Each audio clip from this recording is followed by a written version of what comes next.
good morning to you all. I'm coming to you from Mercer. I received a invite or request to come on down and just see what's going on. Now, I've gone live a little bit late. We have had a great deal of vehicles already go through, and they've been carrying the New Zealand flag. Now, my understanding is that this is as part of Remembrance Day, the ideas around freedom and democracy that we saw taken away during the 2020, 2021, arguably even the 2022, ideas around freedom, authority, authoritarianism during the Ardern government. So we're here, we're live. There have been many buses going forward. We've had the bike systems going forward. There have been many vehicles with Kiwi flags on them. And we're going to follow behind and see what's going on.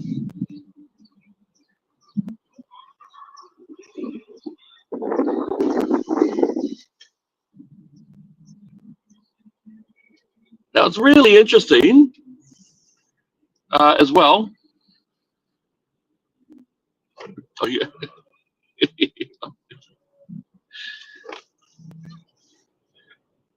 So we're going to be following along here, and we're going to be just checking and see what's going on.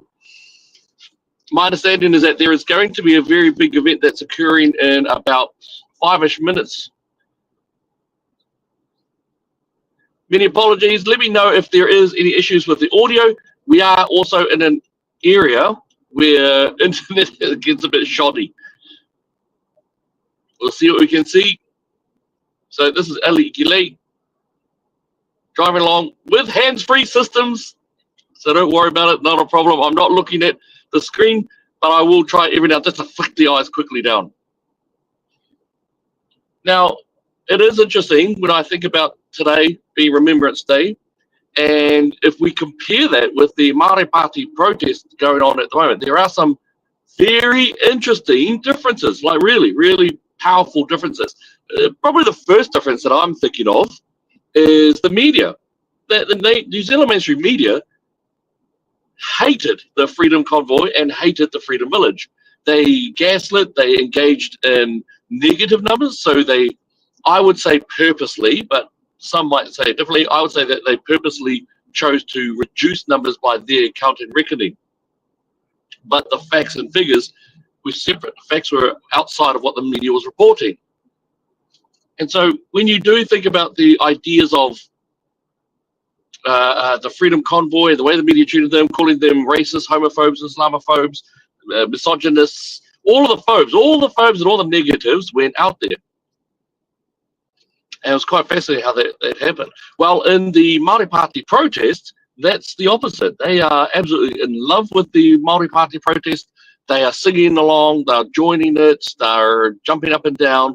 They are supporting, and I would say shielding. They are shielding the Māori Party protest as well. It is something that we have seen. They are not impartial. They've taken an absolute opinion on it, and they took an opinion also on the Freedom Convoy. So they've taken a position. I find that real different, and it's polar. It is an absolute opposite position. The other one I'd say, the very big difference is the message. With the Remembrance Day, with whichever grouping the people came under, the very big core group was that the government should not be able to force Kiwis to take the vaccination, or take any vaccination for that matter. That they should not be able to force. And in the lockdown mandate environment, what we saw was the removal of jobs, the removal of privilege and rights that belong to all New Zealanders was taken away by the mandates. You lost your job, you're unable to feed your family, or you were trapped inside your house and you weren't allowed to move out. We saw some of the most authoritarian measures ever being delivered during that lockdown phase. It was fascinating. Now, that was really interesting then, and we look at now the Māori Party protest. Actually, everything's all pretty. What I've noticed is that in the Māori Party protest, people don't quite know what they're there for. They will say things like, for our people, and they'll say things, we're here to stop our rights from being taken away, the Tuitu Te Tiriti, standing up for rights and all that. But when you get down to the nitty gritty, when you ask, okay, well, what specifically are you protesting against, and what in the bill that's coming up, what is it about there that you don't like? You'll find that most of the Māori Party protesters don't actually know. And I'm not saying that in a negative way, because I believe that you may not know fully about something, yet want to support the idea of it anyway. But in the environment of the Māori Party protest, most of the protesters don't even understand the concept around it. They're following what their influences or what their politicians have said, the Māori Party politicians. So it's harder to be able to find out. Whereas in the Freedom Convoy and the Freedom Marches, what was good was if you spoke to the people, almost always it was, we were mandated out of our jobs, we were unable to work, we had to go on sites, but we had to get the jab first, and we didn't want to do that. Or I'm not allowed to hire 50 people, I can only have 15 people, and I need that amount of people to get the job done. So there's a very big difference in terms of what the protesters on both walks knew and do. Now, the other one is the taxpayer funds. This one gets quite uncomfortable. Taxpayer funds. So in the Freedom Convoy and the Freedom Village, it was self-funded. People gave up their own money, their own personal private money. They were working. Some of them were pushed out of jobs, all that, but they paid themselves. What you've got with the Māori Party protest, unfortunately, is a significant amount of politicians. They are taxpayer-funded politicians, whether some career politicians and some new politicians, but they're all taxpayer-funded, and they're all in the mix, that using their power and privilege to increase their share of likes and popularity. But there's essentially taxpayer-funded. Now, that's not the uncomfortable part. That's the eye-rolling, yeah, that's what they do, the politicians do part. Now, the comfortable part is this, is that the Māori Party protest is designed to go for about 9 days. And what the tough part of that is that that's 7 working days. And that becomes very uncomfortable when you realize that we don't have, there's going to be a minority there who've taken the leave. That's what I'm saying, which means quite a lot of that crew will be very possibly funded by the taxpayer as well. And that becomes quite uncomfortable when you see that there's an attack from Māori Party against the government, but at the same time, the government's funding and paying for it. And of course, the government funds come from us. I mean, I support the idea of protests, of Māori Party protests go forward. I think that's fine, but I can't deny that, shucks, I'm working my butt off trying to put food for the family to eat. And even this that we do here it can be a struggle sometimes, because, we love to do this work,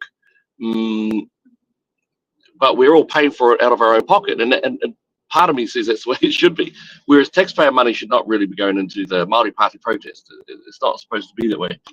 So that's another very big difference. The Freedom Convoy, the Freedom Village was very significantly, it was entirely self-funded. It was crews who were giving up their own money, their own time, their own lives for that period of time, whereas Māori Party protest has a significant taxpayer dollar in that. So that's another part. The other one is, and a bit of a segue, is the politicians themselves. The politicians absolutely were ordered to not go near the Freedom Convoy, the Freedom Village. None of them did. None of them did at all. All the parliamentarians avoided it like the plague. They were not to. Now, I do know firsthand that a few of them were very much against that and really wanted to get out there and at least have a korero, have a chat with the Freedom Village and the Freedom Convoy, because again, these were Kiwis, New Zealanders of all different types of nations and everything, but they weren't able to. Whereas in this one, the Māori Party protest, what you'll find is that the politicians are swimming in that area. They're loving it. They're singing. They're honging. They're doing everything they can to be seen to be in it.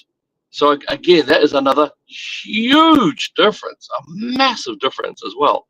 And even talking about the politicians, just a little prophetic thing there is that Parliament is going to treat the Māori Party protest far differently than it did the Freedom Convoy and the Freedom Villages.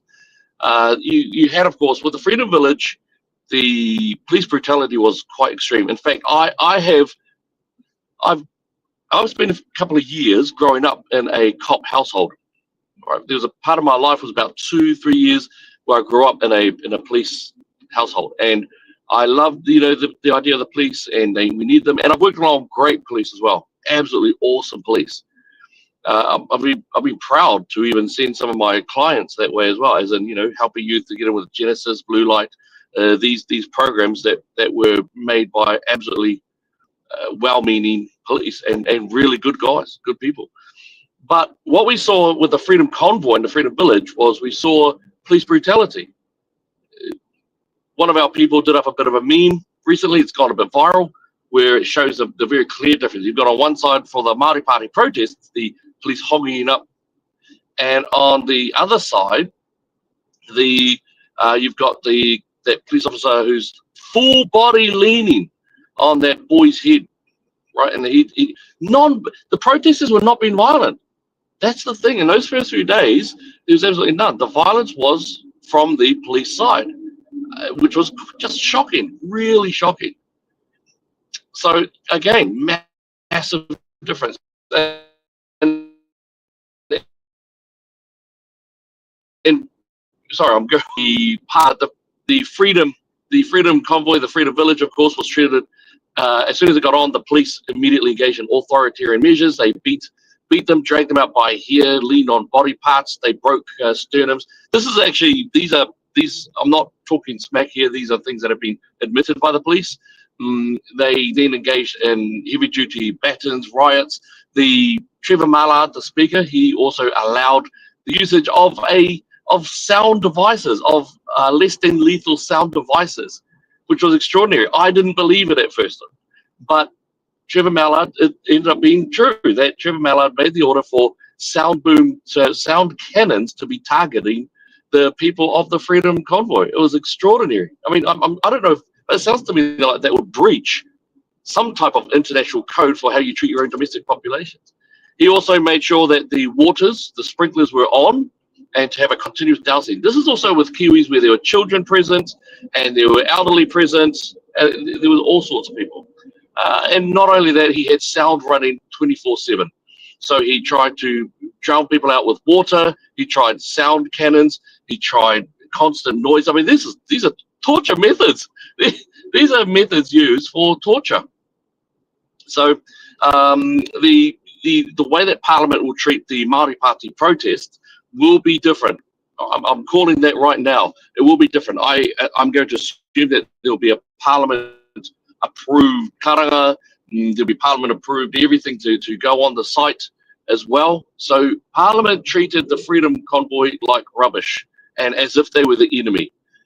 They will treat the Māori Party protest as a wonderful thing and happy thing, and absolutely we want your rights and privileges and freedoms honoured. That's where they'll go. That's my conjecture. That's what I believe will happen. Lovely. So I've just been flicking. We are in the midst of this convoy currently. This is a remembrance convoy about the freedoms to be fought for, democracy. I see. And I thought that I was at the very back. So there's a long line of vehicles and cars and buses. Behind me, there's actually a great deal of cars as well, all flying the New Zealand flag. It's really beautiful. I was asked to come along and to be a part to see if we can witness what's going to happen here. So it's quite interesting. I am quite curious to know how it's going to go. I can tell you that in front of us we've got multiple buses. I believe there's about 8 buses fully packed with people, and that's in addition to the many cars that have already been back and forward. Just seen some of the comments going through. Absolutely wonderful. What I love about disagreements is we should be able to argue these things. And that is actually another difference that I find with the Māori Party protest, is that you're not allowed to talk about it. That's a crazy thing. So I've been trying to mix up and discuss this with some people, but they don't want to talk about it. It's you're either with us or you're against us ism.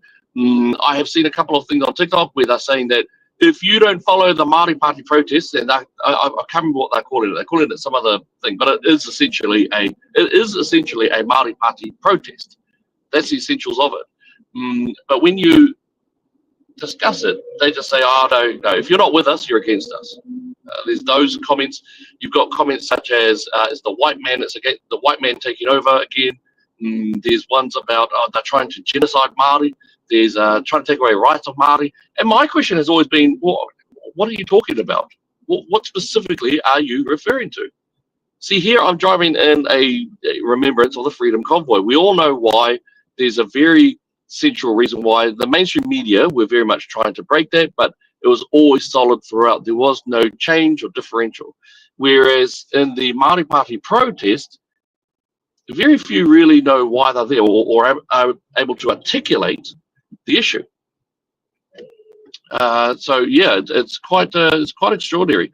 Shem is saying that absolutely disappointed. I love the work these guys did during the COVID protests. So Shem, I'm going to make an assumption that you are part of the Māori Party protest. Hey, good on you. No worries. Got no problem with the idea of protesting as well. I think that's fine. My question would be to you is, what essentially is the argument against the bill that David Seymour, who is not a friend to conservatives. I am a conservative. Many of my people who I represent are conservatives, not all, but most. So there is that conservative element. But we know why we like or dislike the bill that David Seymour has put forward. But Shem, if you're able to, can you tell us why? What is the major problem with the bill that David Seymour has put forward? And I'm aware that it's easy to say, well, it's going to suppress Māori rights. Well, how is that exactly? What part of the bill? Because the bill is released, it's in the public, and we don't know really what that's about. It's definitely not about freedom. If anything, the bill seeks to allow freedom and equality to exist between New Zealanders. So anyway, we're here. We're rolling through. We're driving slowly, and again, that's because the vast majority of this traffic is made up of the Freedom Convoy people as well.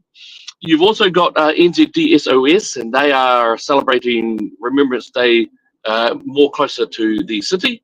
Now, my understanding is here, this particular group is moving towards the domain, where there'll be some speeches, a big haka perhaps. So that'll be great. Lisa has said it's a protest, mate, not an occupation. They aren't setting up a village there. That's fair. Absolutely, no, that's fair. However, I would point out that when they first set up there, they weren't building all of these things of the village element.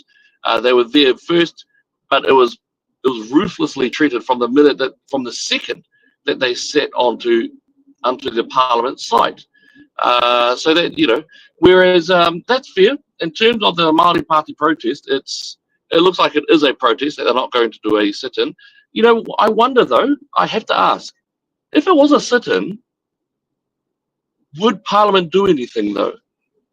Because I'll guarantee. Well, I'll say this: I will put my money on it that Trevor Mallard wouldn't have done anything if it was the Māori Party protest. And the reason for that, and the reason why I like to say that, is because we've had sit-in protests by different groups of different hapu, different iwi before, and what happens is no one touches it. It's very, very seldom that it happens, and only after negotiations heavily break down. There are exceptions, of course, but on the whole,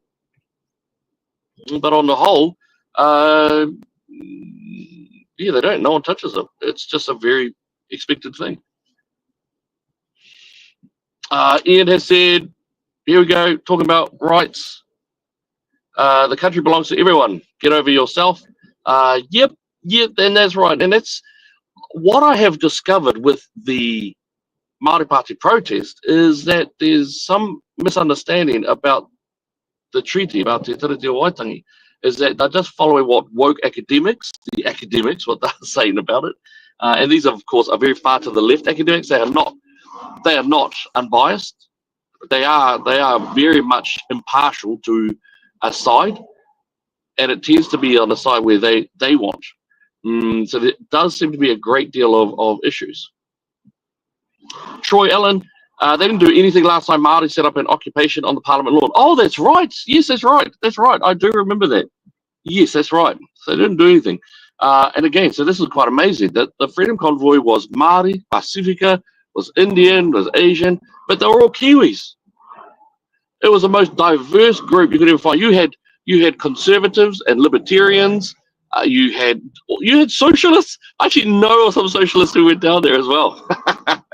So you did. You actually had a great deal of different ideologies all being represented, different ages, generations, different viewpoints. You really did. But they were all Kiwis. And that was always a really good thing about the Freedom Convoy. Just to let you know, just give an update to everyone, there are now police. There are police starting to wend their way from the back area. Their lights are on. They are,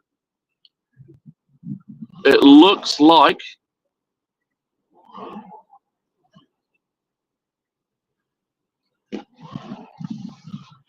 yeah, I'm unsure as to whether the police are trying to push through or if they are trying to make a barrier from the rear section.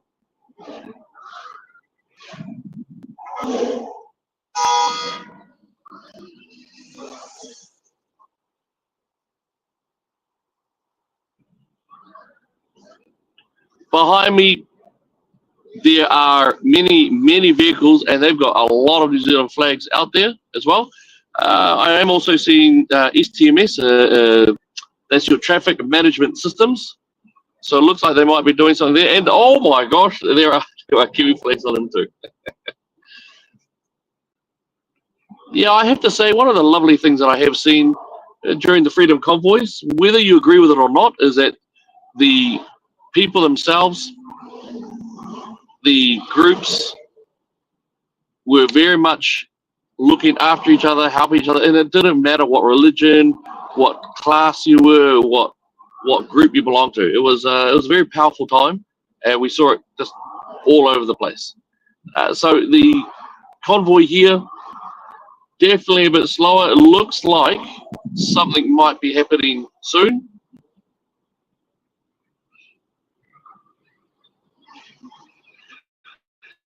Yep, police. Okay, so I'm just seeing behind me that there are police. They are setting up a cordon in one certain area.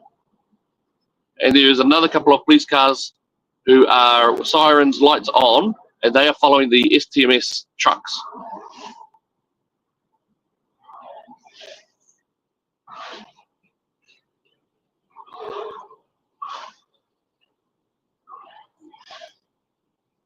Oh, there's more police off to the side here. So whatever is about to happen looks like it might be happening soon.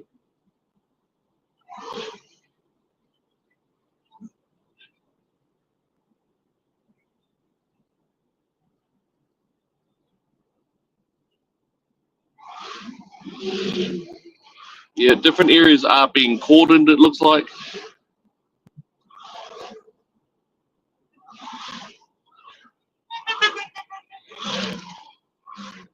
Right now, we are on the top of the Bombay Hills. We're on State Highway 1, about to head north. We're still heading north, sorry. Northwest, technically.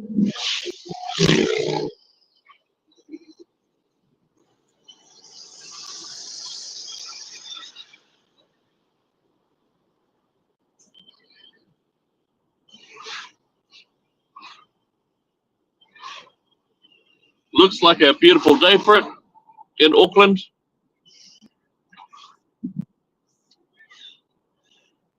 It has been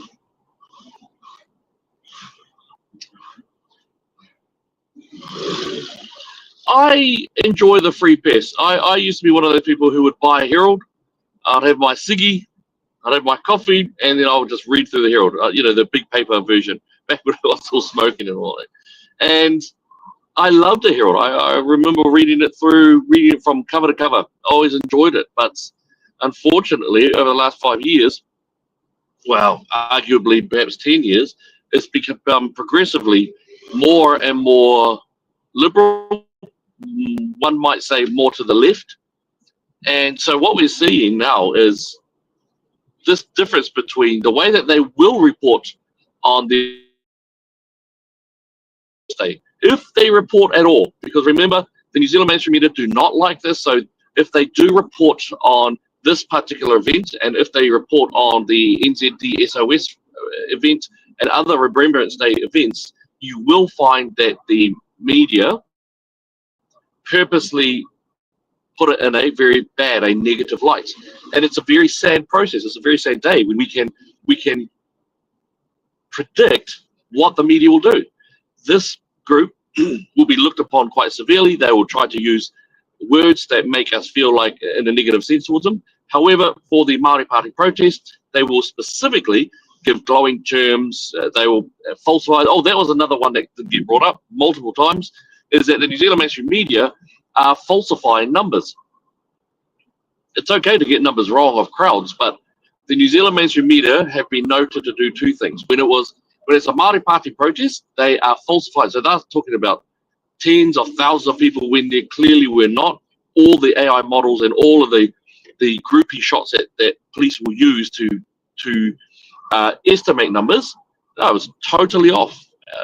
And yet on the other side, for the Freedom Convoy and for the Freedom Village, the media also reported very low numbers, tried to downplay the whole thing. They do the same for abortion, for example, where those people marching for the unborn babies, they'll stand up. Mainstream media will tend not to report on them, but if they do, it's always trying to get the negative approach. Christine's come there as well. Christine's saying, wasn't Māori who set up Occupation Del Parliament? Only a small set of concerned Kiwis decided to camp on the grounds. There was only 3 to 4 people, then it exploded. Ah, okay, cool.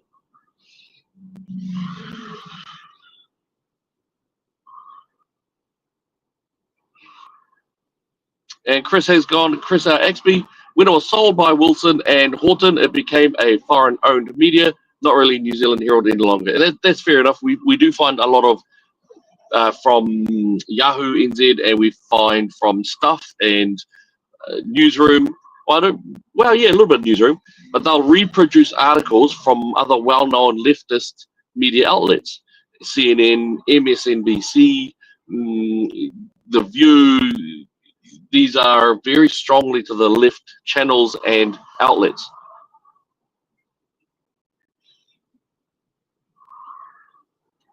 And it's interesting, but when you look at the near economic ruin that New Zealand is in, you can point straight at the mandates and the lockdowns. If you look at the social struggles that we have right now, you can look at the lockdowns and the mandates. Even my own role. So my job that I do is I go around the country and let's just say I do a few things and I talk to a lot of people. But it's very interesting that in many places the word pairing "be kind" has become a trigger point for a lot of people. And I would say a good half of these people are not even political. They're not political people. They don't really care about politics.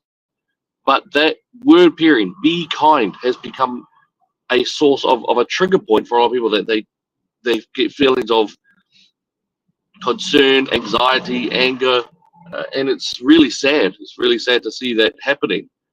The government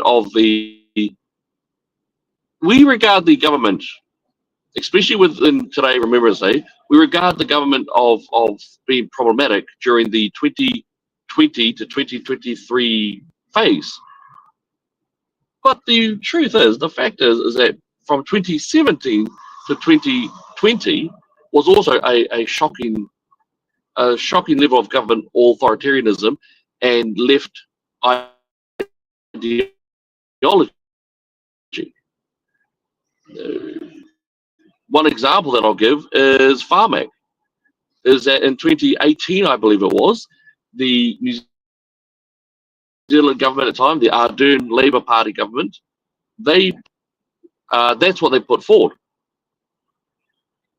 It was only the following year that they decided to put in money to cancer drugs specifically. So they chose to fund puberty blockers for children, hormone suppressants, so the whole transgenderism pills, the pills that the transgender people who are going through it, that's what they have to take for the rest of their life to suppress their biological reality. But the Labour Party decided to make that the priority 1 year before cancer patients, and that was an absolute shock. That was the Ardern Labour government. You also had the buyback, the gun buyback, which was basically the gun confiscations, where the law-abiding community, the gun owners, the legal gun owners, were treated like criminals essentially, but just given a little bit of allowance to get their guns in.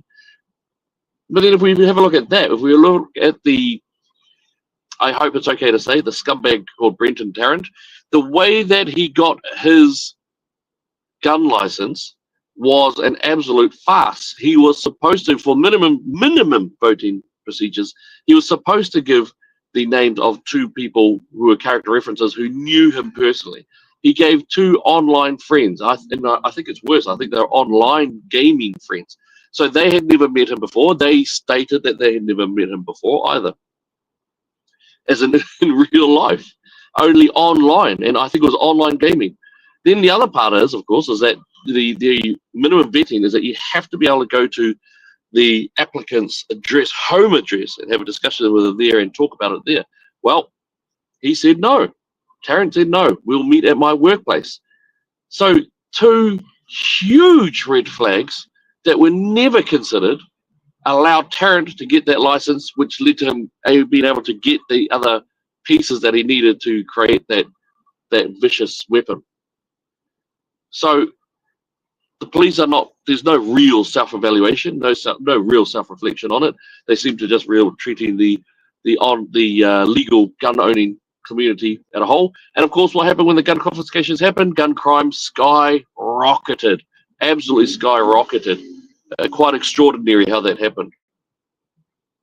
So it is Remembrance Day. We are here. I'm just here coming behind this group. I thought I was one of the last ones, but I'm not. Turns out there's a whole bunch of other New Zealand Kiwi flags behind me. Some people have plastered it on their bonnets. But it's really, again, it's a good reminder of the freedoms and the democracy that we do have to protect, that we did see to be sliced away, slice by slice, during that lockdown period. As I said, NZDSOS, they are also holding their own, and I believe some other groups are holding their own remembrance for today as well. The group that I'm in at the moment is the Freedom and Coalitions group. This is headed by Brian Tamaki. Brian Tamaki is a very outgoing preacher for the Destiny Church. He has had a lot of criticism in the past. One massive thing, though, is that he has indeed stood up for his rights. He's definitely put his money where his mouth is. He went to jail for it. He went to jail for breaching COVID rules, the Ardern rules that were, again, very authoritarian. They gave an extraordinary amount of power to one person. Brian Tamaki was one of the few people, one of the few public leaders to stand up and stand against it. And one could argue that it would have been easier for him not to. It would have been easier for him not to, but he did. He did stand up. He did make sure that he looked after his people. And one thing of note that when I've been covering all of these protests, I've been covering different Māori Party protests before in the past. Also some of the Palestinian, the Gaza, the Hamas protests. I've been following those as well. But all of the coalition and rights protests have been very well disciplined, very well coordinated, very carefully looked after. It's quite extraordinary. the last time that I was at a Freedom and Rights Coalition style protest or rally was the Posey Parker rally. Also, the last one I went to, which was quite large and quite fun, was the Posey Parker rally. The Posey Parker rally up in Albert Park, that was not fun. That was horrific. That was really scary. You basically had a group of trans activists who were brutal, who were very angry from the get-go, and they wanted to engage in violence. We saw that Posey Parker himself was attacked by a male who wants to call himself a female, and Posey Parker had to be taken out of there. The police eventually helped, really shocking to see that they had left it. And it's also interesting that the main organizer of the police response, which was found by many people to be sadly, and video footage showed a horrific amount of apathy from the police, but the organizer was a trans person himself. I'm not sure if it's a male, female, female, male. The look is a bit odd. No disrespect. So in that one, that was a Posey Parker. The speaker, who I think, or I might be wrong, but the demagogue who was at the top there, a ship container, he was with a Air2 union organization, or at least he was around the flags, and he was screaming at the crowd, the mob, who had just physically attacked Posey Parker. He then directed them to attack people at the rally down at Aotea Square, where Freedom Rights Coalition were speaking, and they were speaking against the transgenderism being pushed into our children in New Zealand schools. So at that time, the mob ended up going down there, and that's when they met a wall of Brian Tamaki's group called Man Up, and that wall just stopped the violent trans activists in their tracks. The violence from trans activists was extraordinary. The restraint from Man Up and Tū Tangata was quite extraordinary as well. That they restrained themselves. I was watching and I was thinking, at any time they could knock them out effectively. They could engage in the same level of violence, but the outcome would be far different. But the restraint shown by Tū Tangata and Man Up was extraordinary. Whatever people want to say about him, about his group, they are well disciplined. They are very careful, and the restraint is high. It's a very high amount of restraint. So we're coming along, I believe. Rama turn-off is coming up soon. Like I said, it's a lovely day for this, for whatever this is. Flags in the background, I cannot see because this bus has a big butt, so I'm unable to see around it.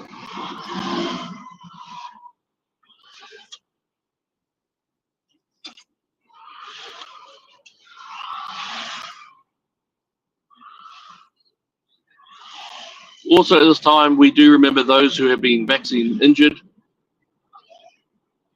Some of the tragedies that have happened with people who also passed away from it, and the really heartbreaking ways that it did happen.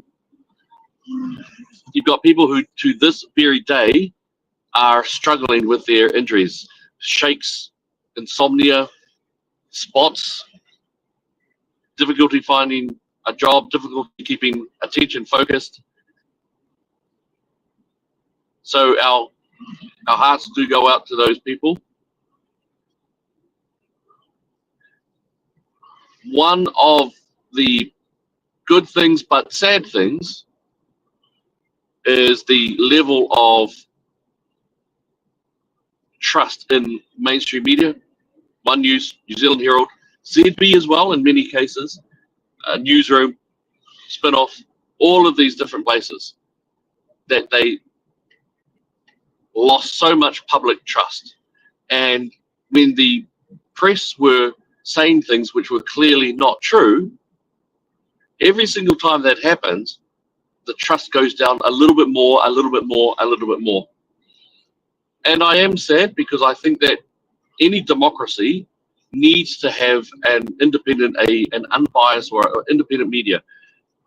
I see one of those parts before, Newsroom and Spin-Off, I probably shouldn't put in there. They are not ashamed, or That's the wrong word, but they're very proud to be called to the left. I think they don't hide it. That's what I mean. They very much are to the left. They are leftists, and so be it. That's what they do.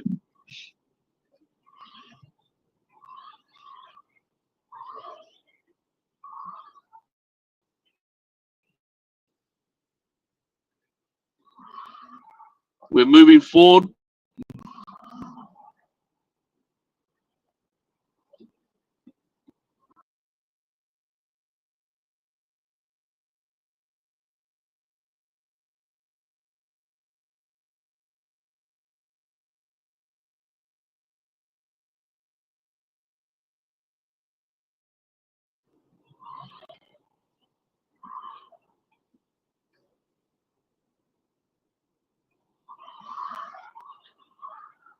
Wherever you are, if you are holding a Remembrance Day, we hope that it's a peaceful one and a safe one. Look after yourselves as we're going through this. It is indeed important to remember that freedom, the cost of freedom itself, was never free.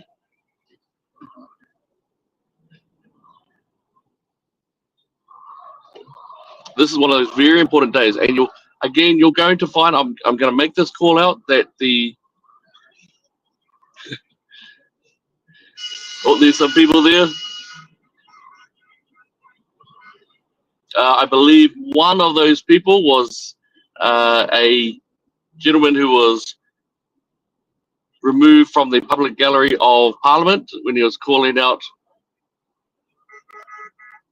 in Parliament itself. I think that there is some activity which is fine, which takes us, I guess, again to the differences between the Freedom Convoy and the Māori Party protest.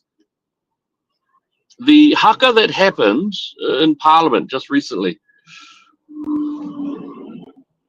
it was very inappropriate, I think. And effectively, you should be respecting the place where you are. There were discussions, or the time to do a haka would not be where Te Pāti Māori did their haka. I mean, if this was the old days and there was a full-on speech given between different iwi, and they'd come together for pōwhiri, and then in the middle of the whai kōrero, suddenly one group jumps up and starts doing a haka. That would be quite, wow. That's basically calling for stepping two.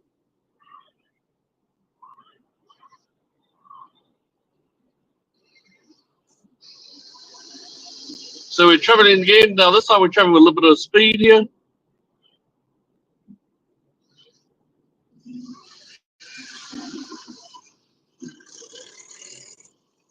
Barnabas.